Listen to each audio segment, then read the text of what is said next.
All right, in this lesson, we'll take a look at two methods called empty and nil. These are both predicate methods or Boolean methods, which mean they return true or false. Again, just basically returning a value of truthiness, evaluating if a condition is valid or invalid.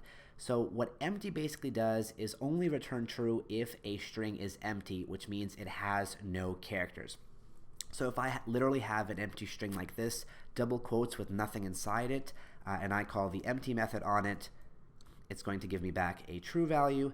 If instead my string actually has content or anything else within it, it's going to return false for that method. So basically what empty does essentially is measure if the string's length is equal to 0. A string whose length is equal to 0 is basically the same thing as empty. Empty is just a shorthand way so that we don't have to actually call the length method. We can just call this helpful predicate method. It'll give us a true if the string is empty and a false otherwise. The other method here that I wanted to discuss is called nil. And nil does basically the exact same thing as empty. It tests something within the string. What nil does is return a true if the value is nil and false otherwise. So in this case, we can see that even an empty string is not nil. So when might you want to use a method like this? It would seem like any kind of string, anything with valid characters or even no characters is going to return false. Nil is a specific type of separate object in Ruby to represent nothingness or absence. Well, this is going to be reserved for those situations where an operation might lead you to a nil, but you might not be aware of it. For example, if I have a variable like name and I set it equal to Donald Duck, and let's say I want to extract the last name from this. And so I decide to use my familiar bracket syntax, and normally I would do something like specify my starting index position followed by a comma and the number of characters I want to extract. And let's say here I meant to say something like 10, but I accidentally type in an extra 0. So I start at index position 100 instead of, let's say, 10 here. And I extract the last 4 characters. So I made a mistake in my code.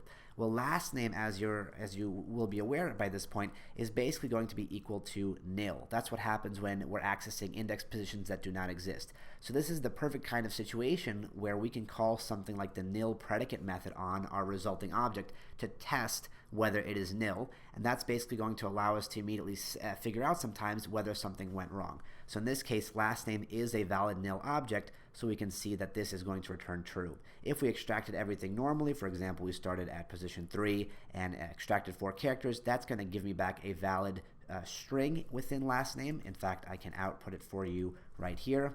And because ALD and the space is a valid string, the nil method is going to return false. All right, so nil and empty are just two things that you can use to test strings that fall into certain circumstances. Empty is used to test if the string is empty, which means devoid of any characters, not having any characters being an empty string of a 0 length. And nil is used and called in order to check whether something is a nil object. Now, technically speaking, we are calling the nil method in a situation like this.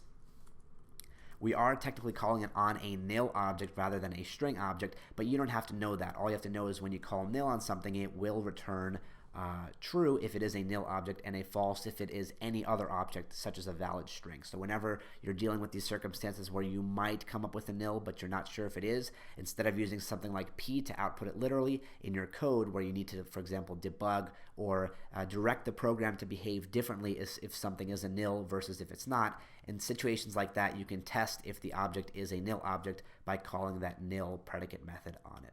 All right, so I'll see you in the next lesson.